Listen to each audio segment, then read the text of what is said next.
The internet is cracked, the show that asks the question, can we coexist with our creation?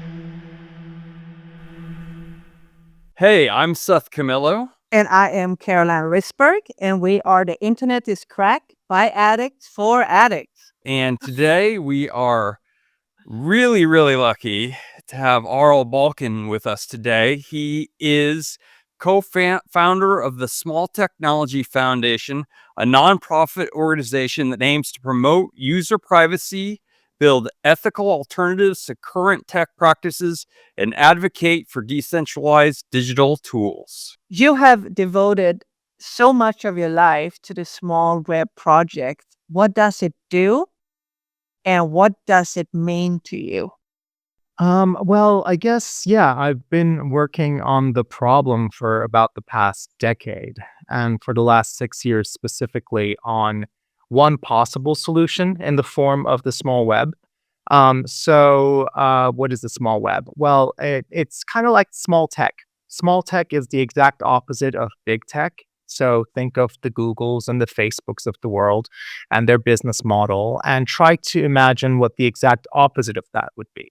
So if technology wasn't a thing that was made by billionaires and trillion-dollar corporations, and if the business wasn't to try and find out as much about you as possible so that we can use this intimate insight into your life to make as much profit as we can.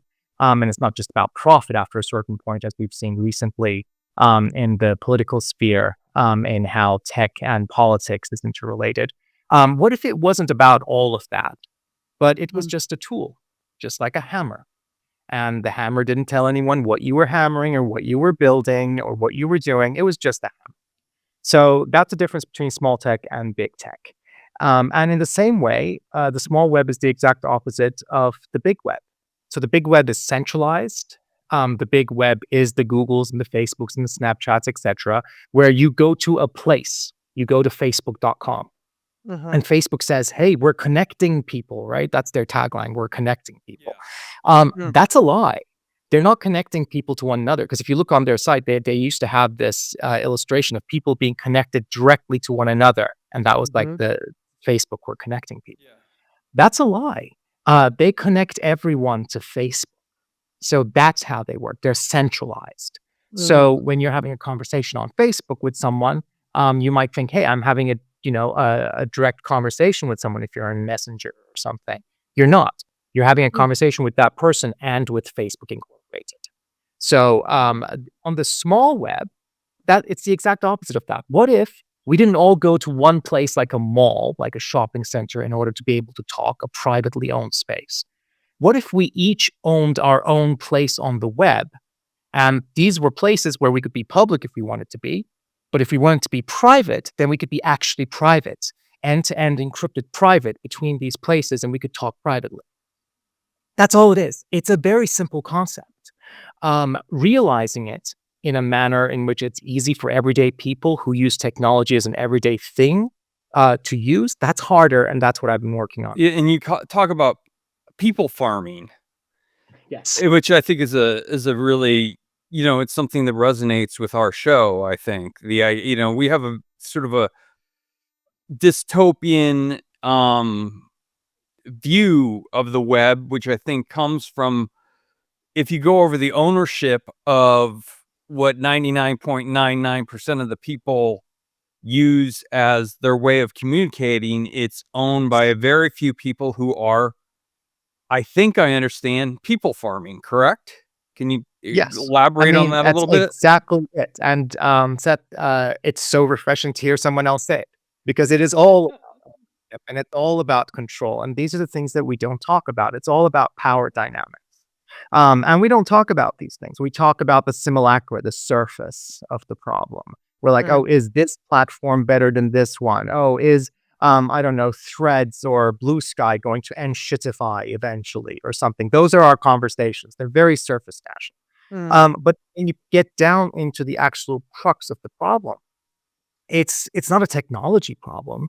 It's a social problem. It's a problem. It's a problem of control. It's a problem of power differential.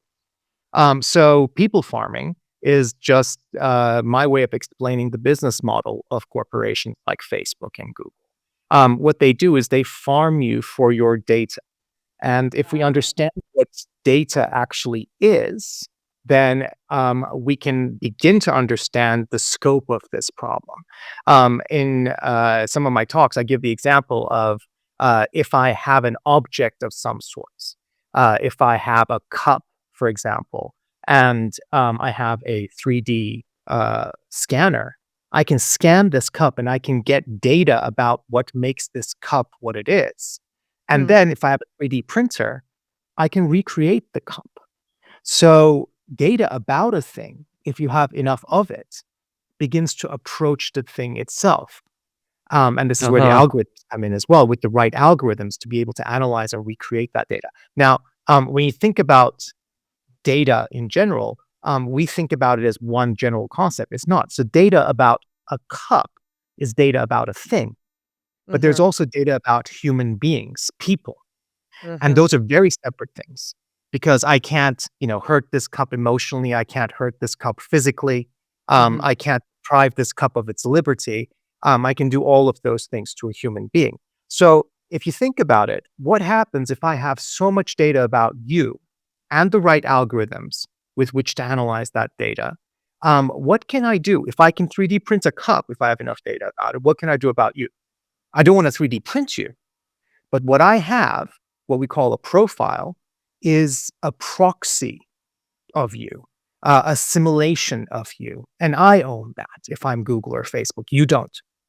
I don't have the right to your body today. I can't make you do things. I can't own your body, but I can own everything else about you that makes you who you are. And that is the business of people farming, owning everything else about you apart from your body that makes you who you are. When people owned people's bodies as well as everything else, we used to call it slavery. So, what do we call this business model? Oh, ooh, that gives me chills. It That's should give you chills as because I yeah, think we're it's seeing the terrifying. ramifications of it, Caroline. We're seeing the Mm. ramifications of it. Look what just happened in the US again. Look what happened earlier with Cambridge Analytica in the UK. Look Mm. what's happening across the globe with the rise of the far right and fascism. These are Mm. interrelated to these systems, these oligarchic systems of control that are in the hands of handful of billionaires and Mm. trillion-dollar corporations, all of whom would immediately get in bed with the fascists if the alternative was to have, greater taxes or to lose some money or to make less profit. And Right. whatever your politics are, it's a Right. little bit odd to have the head of X or Twitter, whatever you call it, also working in the current administration. It's when you think about free speech, that's not exactly the But I mean, is MO it of weird? uh, It's not even the first time it's happened. Eric Schmidt was on like a foundational committee with the U.S. Army. This has been going on.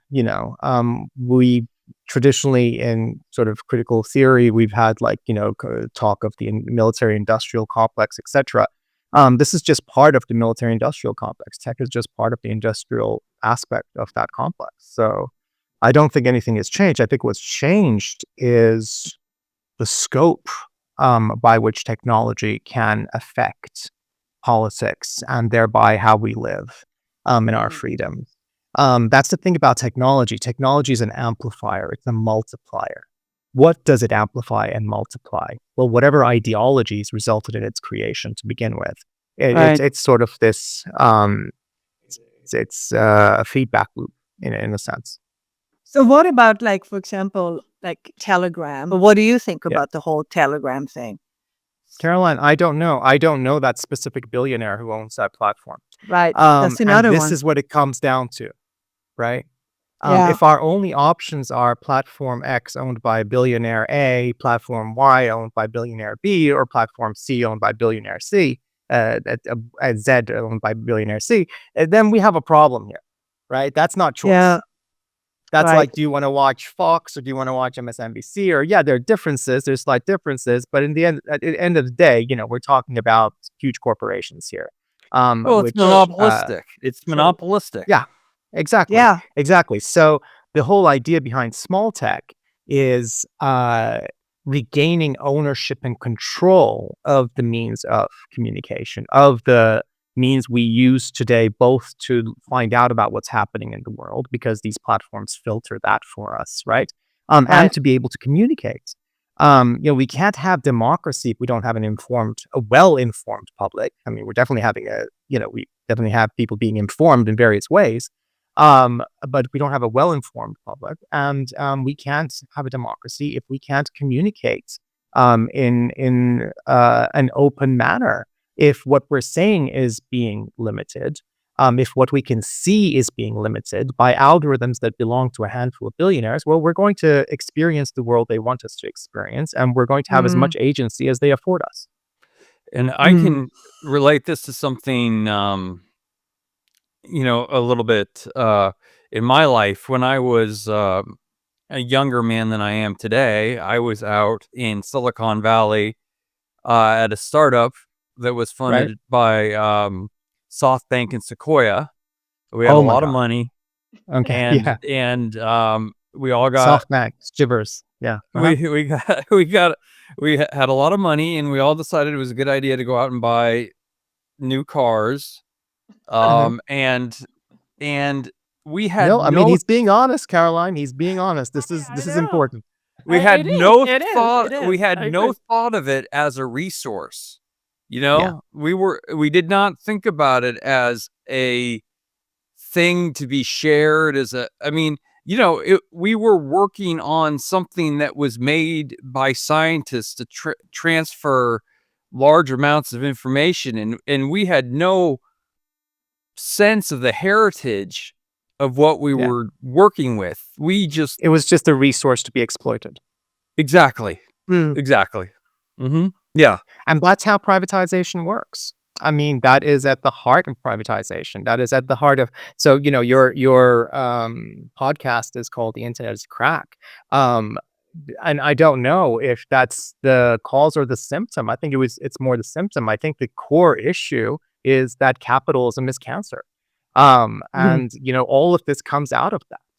Uh, Yeah. it's a systemic issue. So you said, you had a startup, you had venture capital from SoftBank. SoftBank is, oh my gosh, one of the scariest. I don't know how much you guys know about SoftBank, Yeah. but Masayoshi-san, the CEO, he basically said, whoever controls data controls the world. They're not even hiding it. Oh, wow. This was after he said that he envisions a world in which everything you do in your life involves a data transaction with software. So if you want to see, if you want to understand where they want to go, they're not hiding it, and they're telling you who they are. Sorry, so believe them, and they will probably tell you who you are as well. Eventually, that's their goal, uh, Yeah. and to control what that is.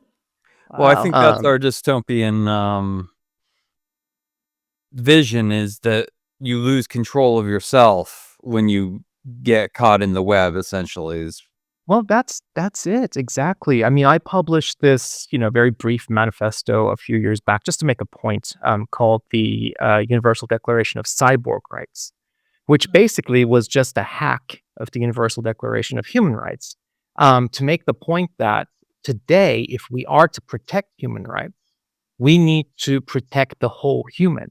The human does not end at the biological boundaries of the self like it used to. We store aspects of ourselves on Mhm. systems that might be on the other side of the planet.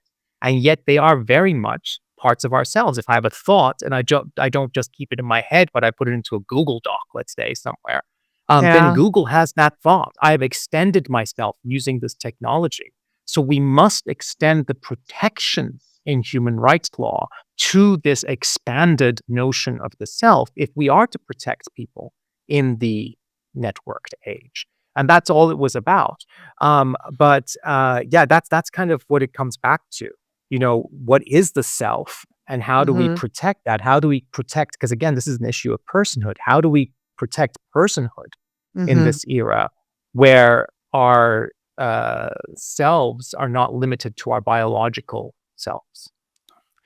Yeah, Yeah. and Yeah. we interviewed Dr. Douglas Jones. He's a computer scientist, and he Okay. this is in another episode. He said that Google announced Gmail on April Fool's Day, and he thought it was a joke because it was so intrusive, Yeah. so Well, and I mean, that's intrusive. the least of our worries right now as well. That But that he was just thought it was that funny. almost seems, yeah, that almost seems like an, "Aw, Gmail, weren't they the good days?" You know? Um, but yeah, no, exactly. It is worrisome, and that people couldn't see it. One of the, segments in one of my talks very early on, like when I first started talking about this stuff 10 years ago, maybe, was I created this site called Snail Mail. I think it's still up actually, snailmail.org. And if you go to it, it looks like it's a new startup. And they're very excited as startups always are. And Uh-huh, they're like, uh-huh. we're going to give you free real mail forever. So as many letters you want to send, packages, whatever, all of it is free, you know? But then there's a catch. And the Mhm. catch is, well, we open your envelopes and we read your letters. But don't worry, it's just so that we can put helpful suggestions in there for you. And when I Um, presented this in my talks, I would always say at the beginning, free real mail forever. Who's with me? And everyone in the audience would put their hands up. This is so great. Love it, etc. I wouldn't even, pretend that I wouldn't even be telling them that pretending that this isn't real. This is parody. And then once I actually started going into how we open the envelopes and we start looking into it and whatever, and then I'd be like, who's still with me? I mean, there'd still be always one hand up because there's some person that just doesn't mind, doesn't understand the ramifications. There's always that one guy. It's always a guy. Women understand the ramifications. Um, and yeah, it's sometimes I think people just need to be able to understand how these corporations, how their business works. But mm, I've also come to the conclusion that that's not enough because the problem is so big that even if you can, because when I first started, I was like, if I can just explain this as simply as possible, mm, people will understand the problem. That was naive because the mm. problem is so big that even if people understand it, if they can't do anything about it, it just leads to learned helplessness. Wow. Yeah.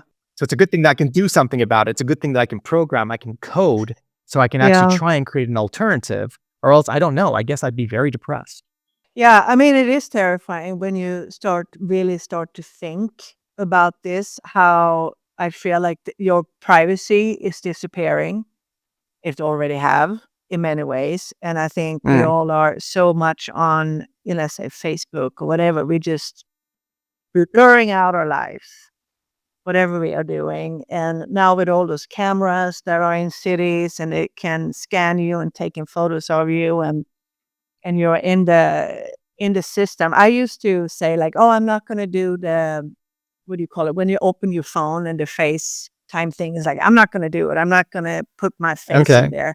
But then I Right. realized every time I'm going in to uh, when I'm coming into America, whatever, you always have to scan your face. And I'm like, I'm already in the system. R- Me, and that's just a little thing. I don't know. I mean, can you answer me? Does actually the computer listen to you? Like the people are saying, like, oh, your phone is listening to you, the smart TV is listening to you, and all this. Are they really? Or Well, I mean, there's several issues and questions that you've raised there. I'll try and tackle some of them because they're all important. For one thing, I think we shouldn't give up. Yeah, to begin right? with. Because what people like Mark Zuckerberg want is for you to give up, is for you to think that your privacy is gone, so there's nothing you can do. So why are you even trying? You're just a weird person. Stop doing That's that. such an excellent Oh, point. That's yeah. such an It is. excellent point. Thank Our you. audience needs to hear that. Don't give up. Don't give No, up. no, because they want you to give up. That's why Mark Zuckerberg says privacy is dead, while at the Oh, same time buying the 4 houses around his house because his privacy is very much alive and well. Thank you very much. He's talking about your privacy. no. And the only reason he knows that it might be dead is because he's the one doing the killing. So, and he wants you to think that it's dead because then you won't be trying to protect it. You'll be like, oh, it's gone. What can I do about it? And that's not true. It's not gone. And we can see that It's not the same everywhere across the globe as well. Nowhere is great. But for example, we have the GDPR, the General Data Protection Regulation in the EU. And if you actually, use the web from a European country, then you'll see how different it is to say when you use it from the US.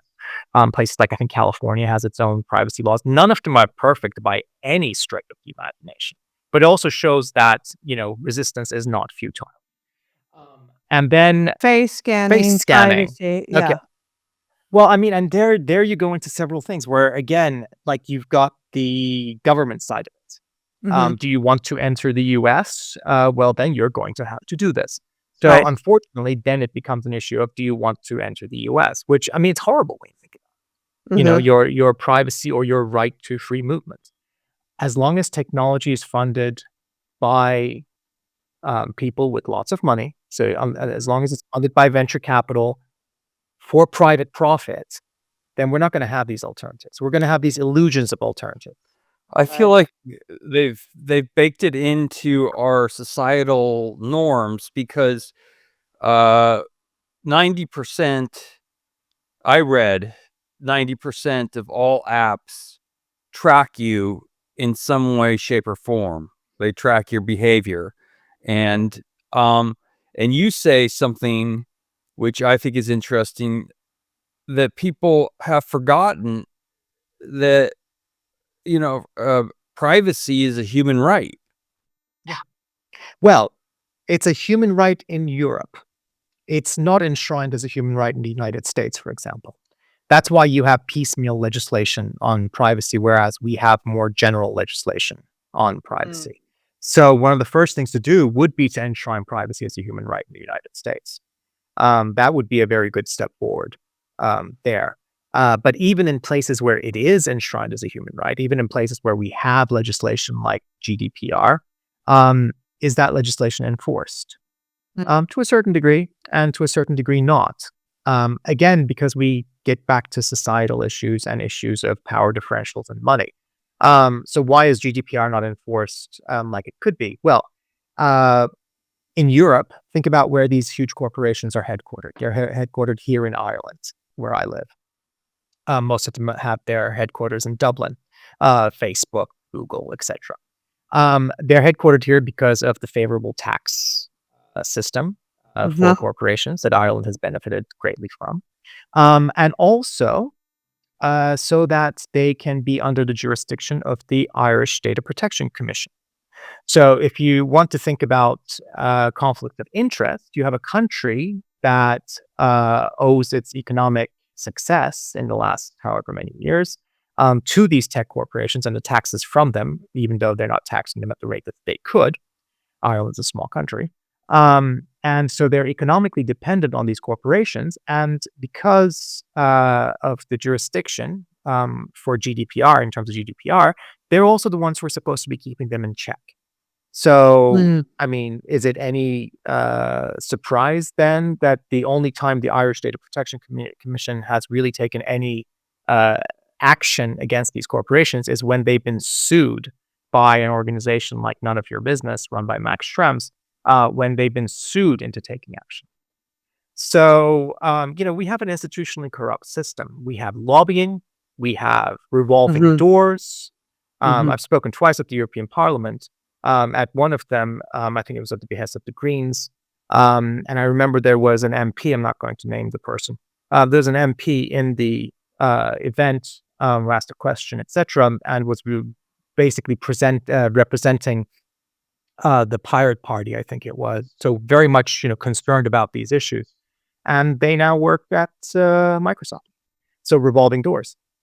I actually Oh. gave a talk. I gave a talk at the European Data Protection Commission's, like their annual conference. They invited me to give a keynote there. And one of the other people giving a keynote was from Facebook. And so, I mean, just forget about how ridiculous that is, that Facebook was giving a keynote. The person previously was working at the French Data Protection Commission, revolving doors. And Oh. that's not to mention lobbying. Like if you Yeah. go to the European Parliament, if this is the European Parliament right there, This is Yeah. Google's offices right there, their lobbying offices. They might as well be inside it. So it's Uh, I think institutional corruption is a concept that that I think we need to pay a lot more attention to as well, to understand why the regulation, even if it exists, can sometimes be toothless. wow. Wow. This is a lot. So I'm I mean, I'm just thinking. Yeah, tell me about it. I know it's blowing my mind. I mean, in all of this, I mean, I'm not changing, but what do you think about the AI and what do you think about blockchain? I mean, because AI is Oh now God, yeah. over, you know. No, I mean, let's start historically in historic order and let's go with blockchain. So, blockchain was, of course, kind of, again, came out of Silicon Valley, came out of these venture capital firms wanting to capitalize on it, and then was like, or was popularized by them anyway. And it's like, oh, it's decentralized, right? Because I told you, like, Mhm. part of the problem is it's a big part of the problem is centralization, Right. of information, centralization of power, centralization of wealth. It was presented as decentralization. Oh, well, we can, use blockchain to decentralize. And the reason was, so what's blockchain? Blockchain is a database, right? Mhm. But the unique thing about a blockchain that has universal proof, at least, is that I can say to you, hey, I can prove to you that this copy of this database or a ledger, if we're using it for a currency, is the exact same copy as a million other copies or a billion other copies of this that we have around the world in different places. And we can prove that this is the exact same database, right? That's what a universal proof is. That's what proof of work does in Bitcoin. Um, and they were like, and because of this, it is decentralized. Mm. No, Mm. having one copy of a database or having like billions of copies of a single database is not decentralization. If what you're doing is you're making a currency and you want to make sure that you can prove that the transactions that have occurred haven't been tampered with and that you can't double spend and you can do and all these things. So if your whole concept is okay, a very right libertarian concept of I want to create my own currency and I want to get rich quick, then cryptocurrencies and thereby blockchain with proof of work makes a lot of sense. Mm. Is it necessary for decentralization? Not one bit. No. Mm. You don't need to have one central, it is a centralized database. Just because you can have copies of it everywhere doesn't mean that it's not a centralized database, Right, right? right, If we right. use the blockchain to communicate, all of our messages would be in the same database. And we could say, oh, they're all end-to-end encrypted though. Okay, perfect. That Mm. means that using the best technology we have today, we can't break that encryption today. But everyone, including, government agencies, will have a copy of that database. And come 10 years time, 20 years time, they will be able to break that encryption. And they will have all the messages in one place because it's Oh, all yeah. on one blockchain. And then they can retroactively go and start persecuting people, which is a thing that happens. And again, if you look at any blockchain project, if you look at any blockchain startup, it's venture capital funded or it's funded by their own coin. So Uh-huh. it's kind of basically a Ponzi scheme where they, create these coins, and the first people who come in, they make some profit out of it. Maybe the price rises, and then it shatters and it falls. And Shatters. This guy Michael Saylor, who is a huge Bitcoin holder, is Right. talking about it in a way that he's selling it, which is very odd, right? He's Mm. trying to give it value while saying that it has value. Could that have anything to do with the fact that he has a lot of it? Exactly, but the point is that if I own a lot of land, I don't need to say like, the land's really valuable. It is or Yeah, it because you can touch the isn't. land. You can Yes, touch the land. exactly. That's my point, is that he is trying to give his investment value, I think. Right. He's so Well, yeah, forceful about exactly. how valuable it is. In the 10 years at least that I've been doing conferences, talking to these people, because they come up to you, because they all want to prove to you that, they're right. And what they're working on is so important. And by the way, will you buy my cryptocurrency? And in all of that time, I've never seen the intent be social justice. I've never seen the intent be, building an egalitarian society Mm. or I've never seen those aims. I've seen like I want to become a billionaire. Sure. Yeah. Yes. Okay, Yeah. I've seen that aim. And AI. So again, AI. Yeah. So when we say AI, we're talking about machine learning. We're talking about large language models, I guess, under this brand of AI, artificial Yeah. intelligence.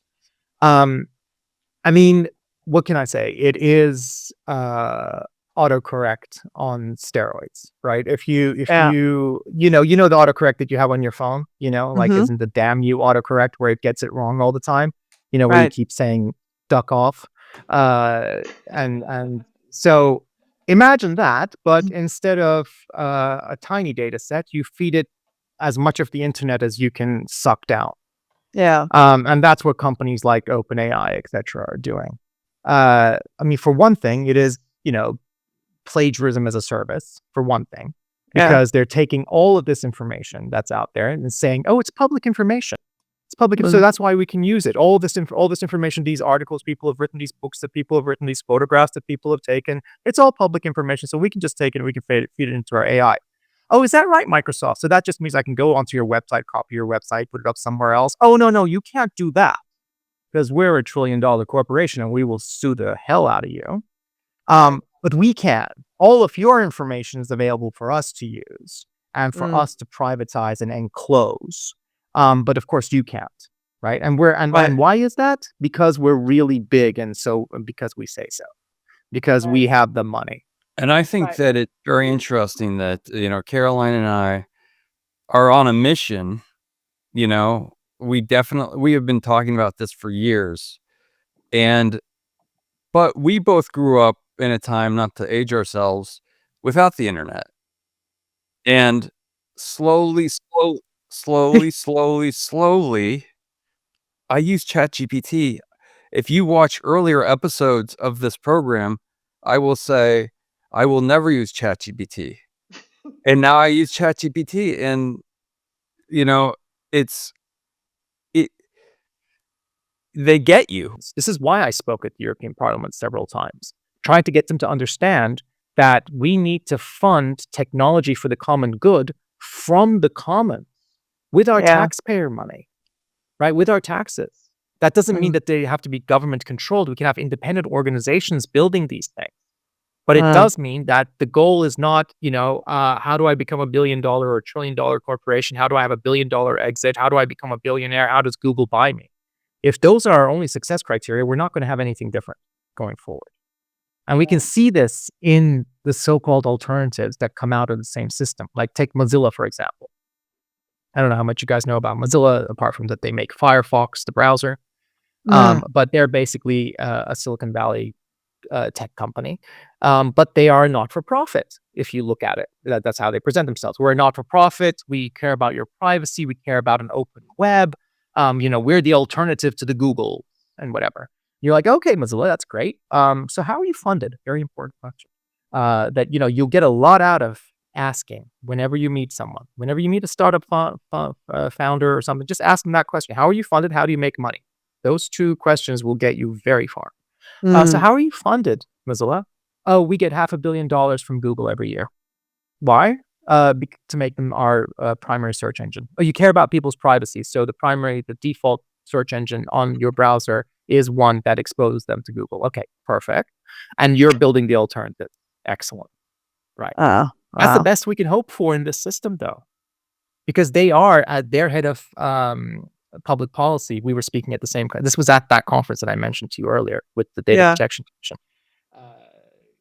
She was presenting as part on behalf of Mozilla, and it came up to me before and was like, "Can you please just like go easy on me, because with questions and stuff." And I was like, "Well, I mean, I can't promise you that."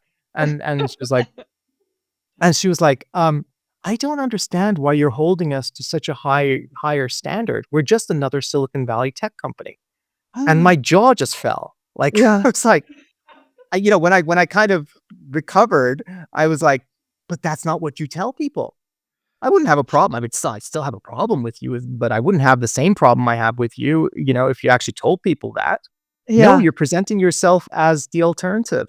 You're sucking all the oxygen out of the room. You're acting like a honeypot for developers who care, who go there thinking they will make a difference.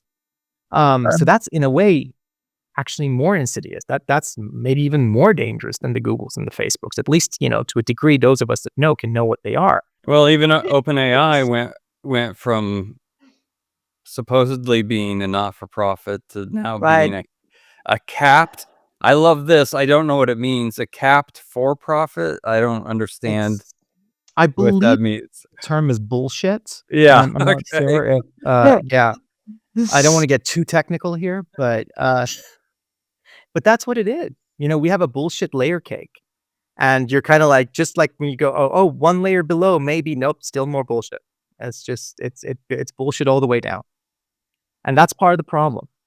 We have terms like Cory Doctorow's and shitification. That's, I Mm, think, just it's been chosen as a word of the year again somewhere.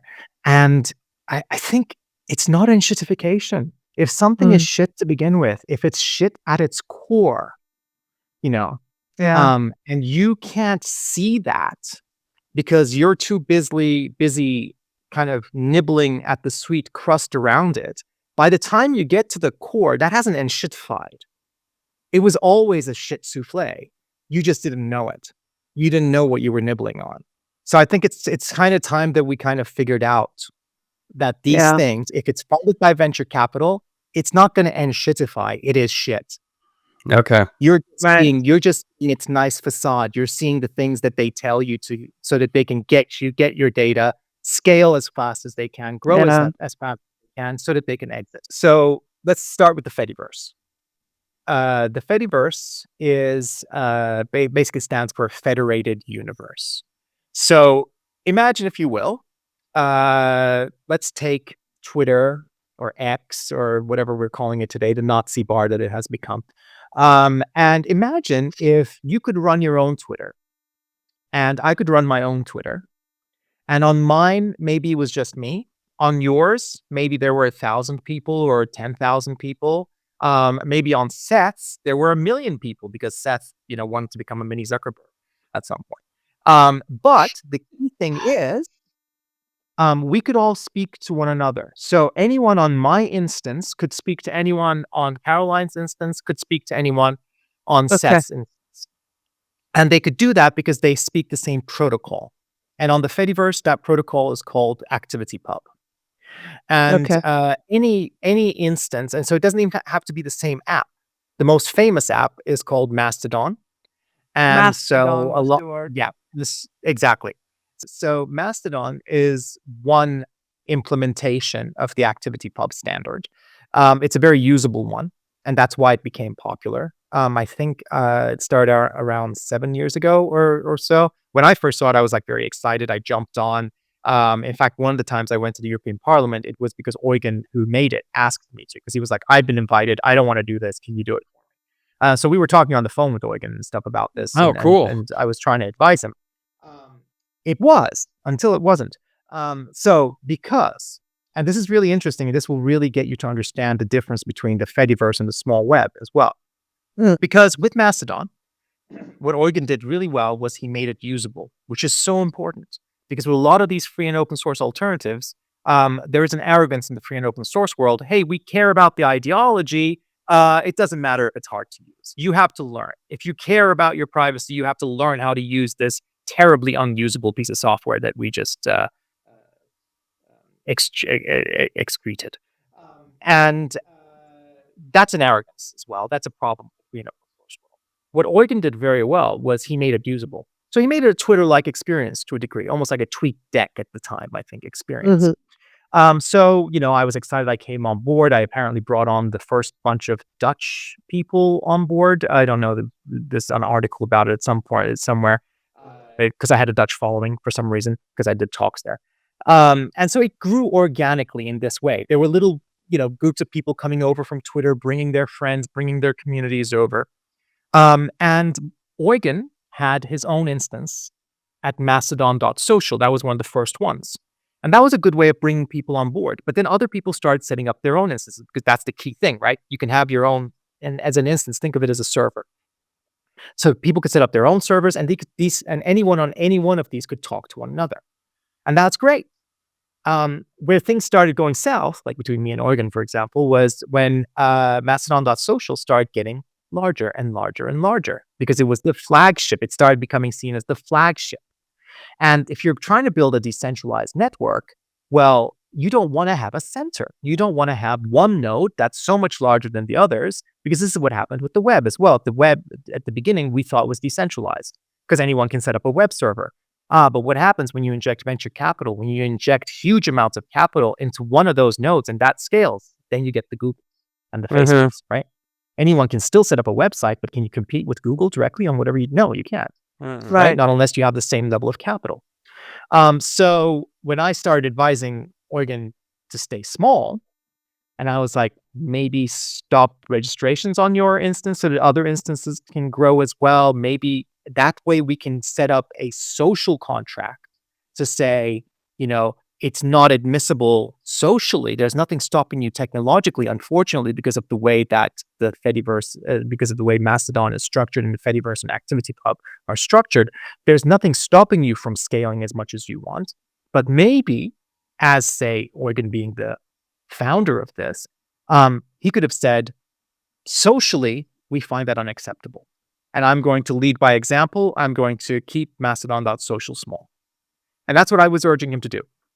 That's when he stopped listening to me. And so Mastodon.social now has, I don't know, several million or maybe a million something people. Yeah. Whereas other instances might have one, like mine. I have my own instance.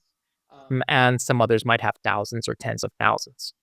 So I have, but to illustrate the problem with this, I have maybe, I don't know, 45,000, maybe close to 50,000 people following me on the Fediverse. And last I checked, maybe 15,000 of those were from Mastodon.social. Now on the Fediverse, an instance can block another instance. It's not just people can block other people, but a whole server can block another server. Now, going back to power differentials, what would happen if Mastodon.social blocked me for any reason? Maybe they find that, they don't like where I'm going with what I'm saying. And you will lose 15,000, right? That's the power differential. That's the power differential, right? So that's a real issue with it. But this also leads us to the small web. So I said you could have an instance with 1 million people, like Mastodon.social. Let's say, I don't know how many they have, but it's a large number. You can have an instance with 100 people. You can have an instance with 10 people.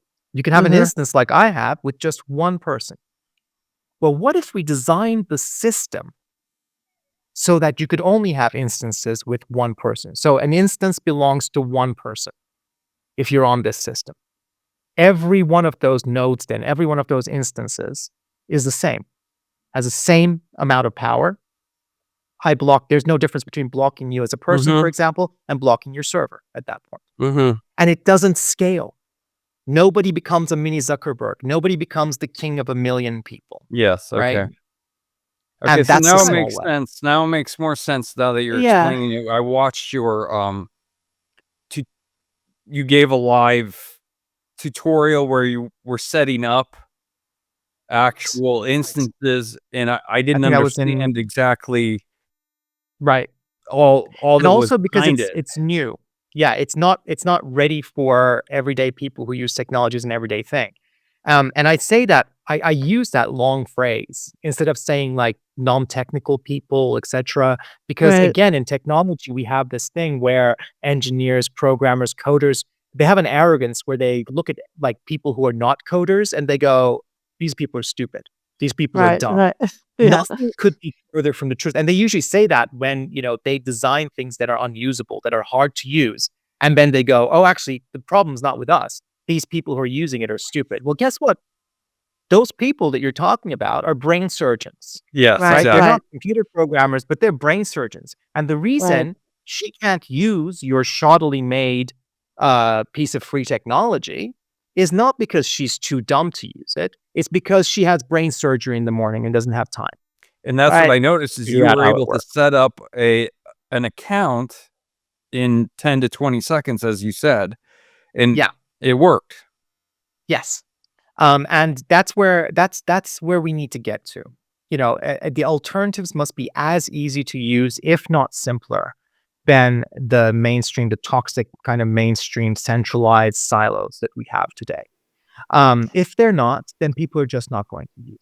Right. There Exactly. is That's another true. aspect, though. There is another aspect to it, which is when we launch this, we're going to have to charge for it because we need to exist within this capitalist system that we live in right now. Right. Right. Hopefully, the way that we've designed it means that it can become a bridge from where we are to where we want to be. So Mm. again, it's designed not to scale. So we're going to be hosting these small websites on small-web.org.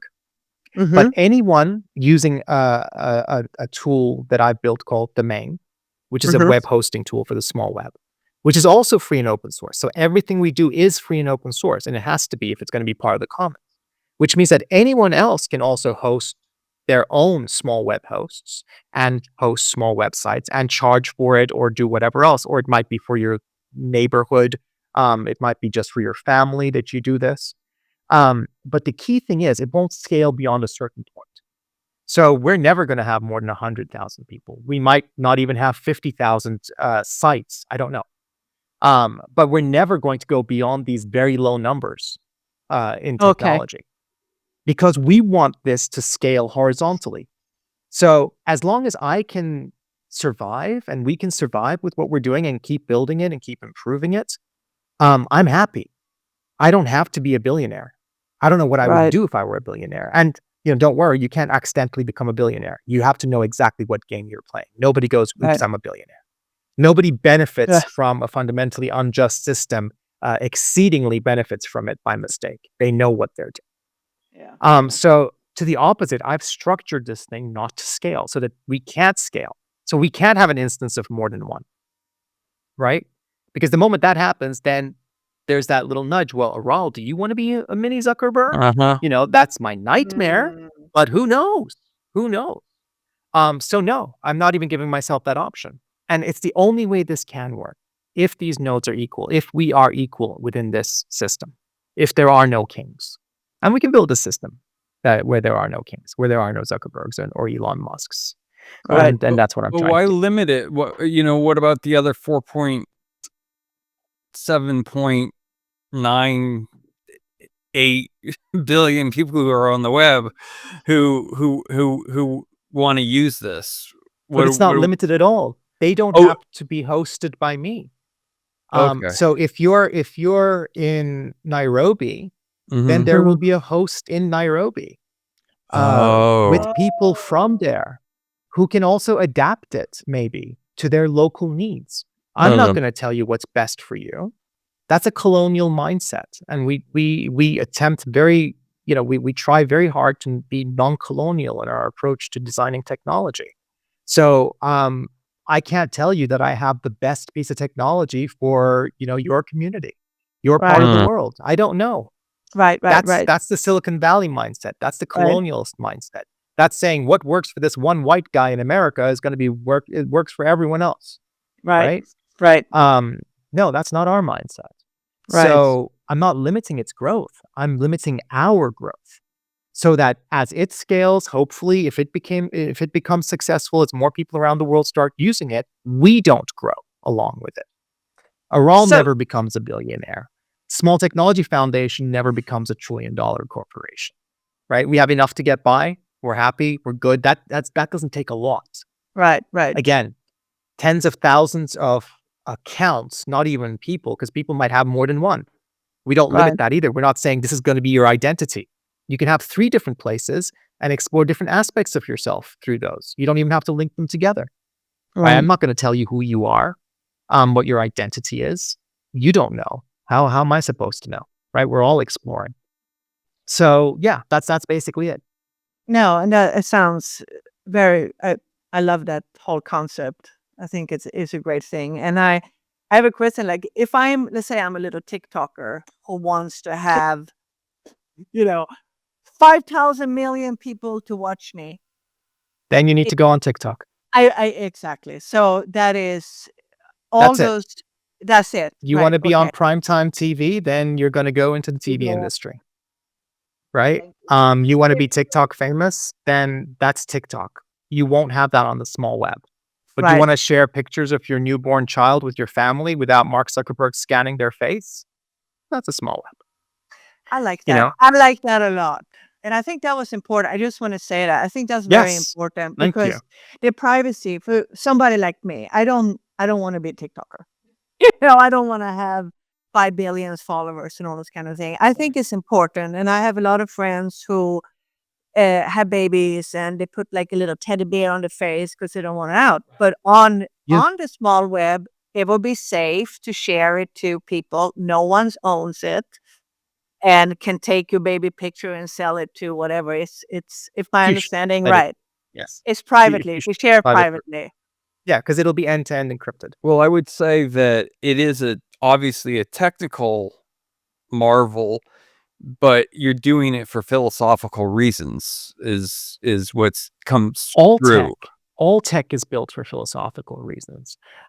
If you're aware of that, then you might have some control and some say over why you're building it. If you're not aware of it, then you're just building it for the mainstream philosophical and ideological reasons. Um, and but all tech is political. All tech Mm. is philosophical and ideological.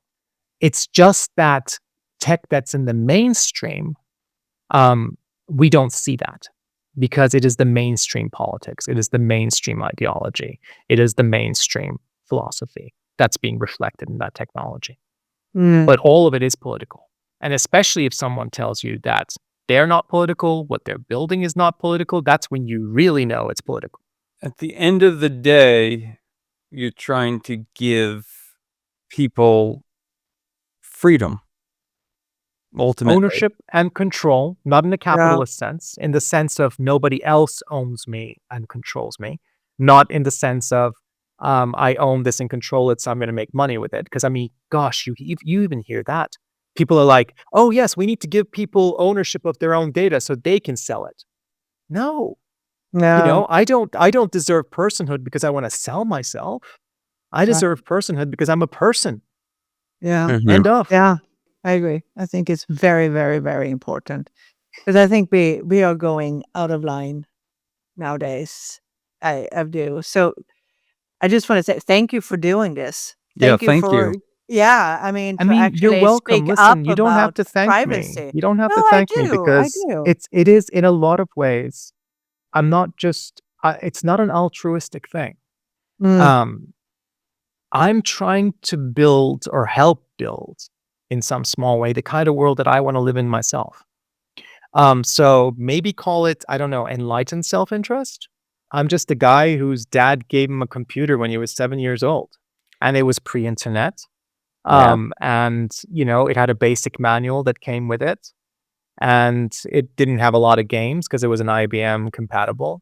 Right. And so I started reading the basic manual and writing my own games. Yeah. It was a very different era. Yeah. Back then your computer didn't spy on you. It didn't send everything you were doing to some centralized location. And if it did, we called it spyware back then. Yeah. Yeah. If it used your modem to do it, for example, it would be called spyware. Now, spyware is the business model of Silicon Valley. It's the business model of mainstream technology. And that's what's led to all of these erosions of our human rights and the erosions of democracy that we're seeing all around the globe. The Yeah. rise of these tech bros and their trillion-dollar corporations and the shift towards the extreme right and fascism. But that was it. And if anything, we can't go back to that era because a No. lot of people talk about going back or the nostalgia of it or trying to recreate those. And I get it. Because it was a Mm. magical time. It was a magical time because you had this device that did what you told it. And, I was 7 years old. I was making star fields and I was making a little spaceship and I was flying through it. I was 7. I made Wow. my own universe and I could fly through it. That's magical. Um, No. it didn't have any of the kind of toxic sides that Yeah. we started getting with the web, ironically, because the web was supposed to be this Exactly. decentralized network, Yeah. but it was never decentralized. It was never decentralized because the client server architecture of it, where you have servers owned by people with knowledge, with technical knowledge, etc., and clients, the browsers, that already creates the power imbalance. And if these servers can scale, again, that's how we get the Googles and the Facebooks. And they scaled with the injection of venture capital and inside of this capitalist system. That's why the web became so successful, because it was very compatible with capitalism. Yeah. And that's why we're where we are today. Yeah. But we can't go back to that kind of magical time that I remember, but we can go forward differently. Yeah. We can implement the essence of that within the age that we live in, which contains this global network. Yeah. So what does that look like today? That's what I'm trying to build with the small web.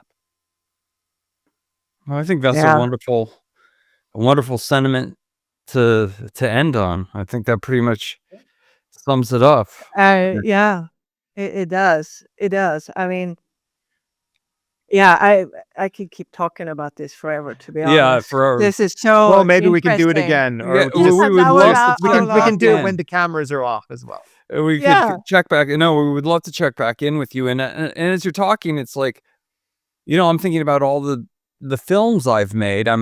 Both Caroline and I come from a filmmaking background. We both make films, and never have I made a film that I thought was going to make a lot of money, and Right. and I spent years like you. I've spent 2 decades I've spent making a film, and you do it just because you think you're going to say something important. So, humans have that capacity. I think we forget about it. To end maybe on a positive note, I think we're heading wherever we decide to head. We don't have to follow the billionaires, and we don't have to follow the trillion-dollar corporations. We are still the many. And if we only understood the power we have, then we could make a difference. And we do make a difference. And everything we do makes a difference. However small, it makes a difference. Yeah. So maybe what we have to do is kind of like what I'm trying to do with the small web. Yeah. Live the future you want to live in, or build the future you want to live in. And that's not something that I'm going to do by myself. It's something we're going to all do together in our own ways. And hopefully it'll be the sum of all of that makes a difference. All right. Well, thank you very much. Thank you. Have Thank you. a great rest of your day, and we really Yeah, appreciate it. Yeah, and You too, hopefully we Seth, can Caroline. get you back. Yeah, and hopefully we can check Hopefully, back maybe in after when maybe after we've launched it. that would be might nice. wonderful. Yeah, Let's do that that. would be wonderful. Let's do that. Let's Okay, do that. perfect. I'd love to. All Well, right. thank you, You guys so take much. care. Thank you. You Take too. Thank you. Take care. Bye-bye. Thank you for watching or listening to The Internet is Crack. Tune in next week when we have another great conversation about robotics, AI, and the internet. You can watch us or listen to us on YouTube or Spotify or many other outlets. And don't forget to follow us on social media. See you next Monday.